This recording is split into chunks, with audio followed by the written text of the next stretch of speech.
I'm not going to ask any questions because I know too much.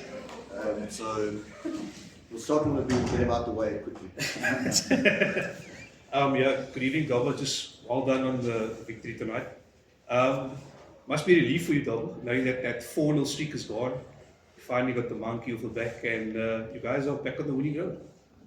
It's purely relief. It was a tough week, really tough week.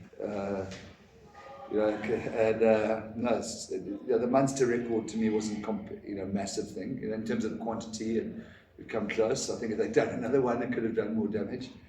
But just, I didn't want to, like I said last year, I thought that season after that Northern 4 tour, it was a knife to our throat the whole season. And we came, and so it was really important. It was rainy chrompat, you know what I mean? And if we'd lost tonight, then we were really on dust road. Got another one to do next week, and I think we're in a pretty good spot here. Cool. Coach, what was the mentality shift from the last few games where we saw some things not going our way to tonight? Yeah, look, I don't think either team were brilliant tonight. Munster are a good team, a much tougher team than I think we sort of realised they were a good team. But I don't think we were compelling tonight. I think some really obvious stuff. We were 100% not top line in the competition until tonight. I think we lost 5 or 6. There's Middle Earth, what we call the area between the 10s penalties, just to give them entries were absurd.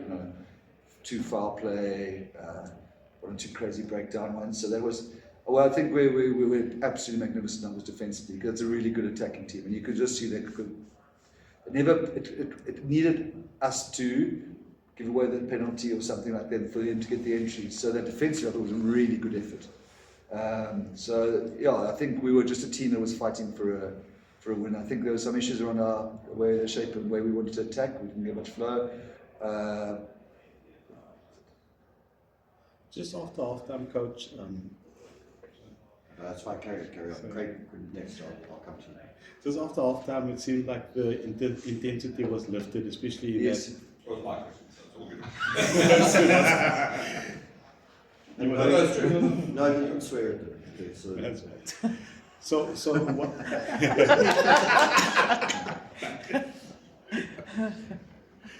Yeah, so the intensity was a lot better, just straight after half-time as well, and it seemed like the team got into the groove a little bit better. The cohesion was much better after that. Yeah, I do agree with it. I thought there was a period. They scored 2 tries in 20 minutes in the second. Well, the first half, I thought we were really poor. They were on top of us. The little tips away, offloads, the bridge passes. And then the second half, I thought we started with a lot of, as you say, intensity. Just felt we lost it a little bit on those penalties. One thing, we got a penalty, we got a dominant scrum that's being rewarded, and then a scrum on our 10, and it goes down. And I think we presented a poor picture. The first guy next to listen to the referees did. I thought we did it wrong, and then we went into the 22. We could never break the back at 21-12. That was frustrating. We were letting them back in, but I agree. Second half, there's a lot more intensity, and the way at the end there, I thought was good as well. Coach Graham also mentioned taking it week for week, and I've had a couple of conversations throughout the week where we said, how is it possible that a team can be semi-finalist from champions year in, year out? Are we underestimating the intensity of this competition, and how do you prepare for something like this? Yeah, it's a good question. This competition is changing in front of us. It's growing up in front of us. You just don't, they're just proper. All the teams just seem tough. Ospreys they've done. It's a tough game. You saw what happened last night in Swansea. A year or two ago, we would think that was a give me.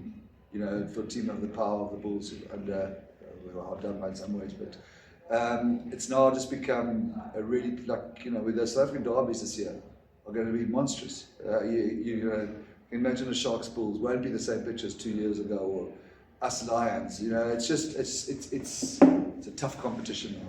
So we just try to get through next week and then take a couple of weeks break.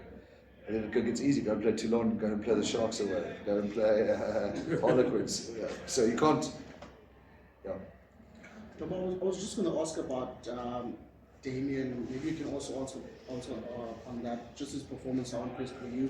And then I also want to touch on just what you mentioned now about the toughness of the URC, the competitiveness.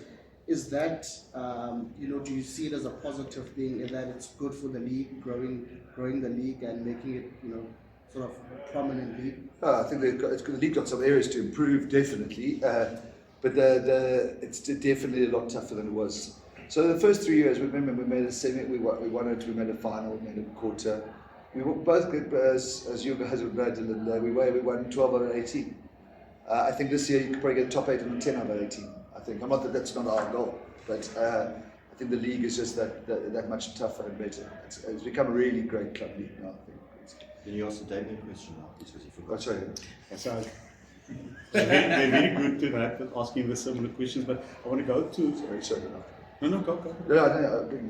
Just on Damien, in terms of the goal kicking, it was spot on tonight. His all-round game was very, very good. What does it add to Damien in that position in terms of just the confidence and to allow him to play? And he was just sensational tonight. It was really good, wasn't he? The thing is, Damien, which we get crucified for, is that playing him in different positions. But he's such a team man. Yeah, Damien's not going to sit there and say, okay, him and Warwick, one of us must play 15. He'll say, he's wherever the team needs him. I mean, we played him at 13 in the quarterfinal against Glasgow, which didn't give him a number 13 because social media would have killed us if we played him at outside centre. He was playing outside, just wore 12. He could have played on the wing again, and we would just have to think of another number to give. I think last week he made mistakes, but they weren't 10 fly-related mistakes. But his last test was that one, which is the big one we won in England in November 22. Yeah, it would have been in Twickenham. That was his last test, or his last game at 10. So then say almost 2 years later, so hang on, you're going to go into what is, we all just agree, a reasonably high level competition against Edinburgh away, and throw in a 10, not having played there for 2 years, you can expect 1 or 2 mistakes. Even though the mistakes I say weren't 10 related, but today I thought he was really, really, really good. We're going to have some headaches. Dobson, just on that note, what did you make of Warwick's performance now? Warwick. Look, he's completely sees the field and he's trying to make things happen, and that's what this team needs. I think we ground out it when we weren't the Stormers with the panache that we sometimes can play, and that's what Warwick's job is to bring to us. So he does force things. When he does, they come off, he's the hero. But I think what we don't get about Warwick is his backfield covering and his conservative stuff. The stuff we all see the little blind look or the ball off the side. I think maybe he was be more circumspect about kicking it when we were on attack, like happened last week. I thought tactically against, that Conor Murray and the fly of his name, I've bloody forgotten now. Crowley. They're a good kicking team, and Warwick, they're really good with backfield space, and Warwick are young as well. And just on that, Warwick, but are you missing someone like Diamani just because of the way you play? He's that link. I feel like we, it's going to sound like I'm blaming the player. We're missing our X factor up front, so that would be Evan and Achiever. And Achiever going, I can't play, it's off. Sure, yeah. It's our doing. But that Hamilton, and then I think we're better tonight. I think we're not getting the steals, and the 3 best Kitsy, Dion, and Evan. So I do feel like it's a real yeoman-like pack. But we do need Achiever getting the ball in the trams here, and the whole crowd lights, and it makes. Evan can do that in a different way for us, so I would look forward to him back, and obviously Dion stealing. Just want to know if you saw Warwick's tackle on the try line. He's brave, eh? Yes. We put his head into a poach. You can't fault his commitment to the guys. But yeah, just the question now is Mane's back. Is he back? Yeah, he's back. Okay. And France. So that's a 10-15 conundrum for you. Look, both Warwick and I hope it's not the case, but both Warwick and Damien seem to got quite serious knocks. So not serious knocks, not serious injuries. But not clear how that might solve itself. I hope not. I don't know how we're going to. It's been coming, hasn't it? Yeah. And it's without Sasha. Take a last question. What a headache, man. We said we were get rid of it. On the knock to Damien, how about his bravery to continue playing on? Yeah, it was down twice. It's his pick. It was down twice. I should have. But he wanted to carry it. Exactly, it's his bravery. Because we said, no, we'll put Yuri on, no problem. And he said, no, he wants to keep playing. Extraordinarily committed guy. He's amazing. He's a real treasure. Tabo, well done on the win tonight. Just looking back at the past few weeks, there was a lot of times the Stormers were close to scoring, and even tonight as well. Do you think the conversion rate might be a slight cause of concern for you guys? Yeah, we're not. I mean, we're going to go and score there in the end of the second half. We're at the first half. We just lose the ball. What kick lost a metre or two from the line. No, we're not clinical at the moment. We're not. Yeah, it was a really grim week. You know, a heavy week. People screenshotting, like I said, you know, the log, the travel. We had to deal with a couple of other issues, fallout from last week. You know, and it was a team that was being left out because the poor tour. So. Yeah, I didn't expect us to get sort of orange juice out of the orange, or lemon juice out of the lemon straight away. It was a tough week. It's just a shit. But not character, sorry. Huh? Character. Yeah, well, great character. They did work, didn't they? Especially that second half. Yeah, there's character. Yeah. And then just this week coming now, it's going to be a fine balance in recovering the guys from this massive game tonight. Keeping them from thinking about that 4-week break that lies ahead for some of them. So, just what's the process going to be? Yeah, it's thing we actually talk. Guys are going to go 2 divergent paths. Some guys are going to be on an airplane to Jersey now. Yeah. And some guys are going to be having a break. But I think there's so much desperation for this team within the team to do well. There's a poor history by us with Glasgow. They've knocked us out this thing. We haven't 3 games in a row. They've all been in Scots too. They're the defending champions.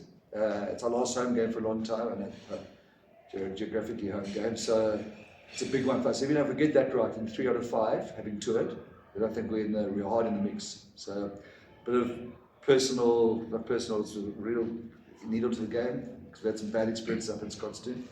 And look, it's going to be a vibe in Stellenbosch. Can you close us off with a decent question? Thank you. Double, a couple of weeks ago you spoke about the prop crisis. Just want to know about Mkulu. Are you guys suddenly in talks with him signing? Because he wasn't part of the match when he did the shots today. Wasn't he? He wasn't. So I know he's on your radar and you've been speaking about him. How's the negotiations going to be? No, we're not at that stage yet, but I mean, he's on our radar definitely. Yeah. We got. If you look at our loose set roster, it's Ali, Steve, Lizu, both all carrying injuries in some form, and senior props. 24, 25-year-old Springbok like that would be a great addition to us. So we hopefully can progress that. Thank you very much. Thanks, Chelsea. Thank you. Thank you. Well done, thank you, sir. Yes, you got me.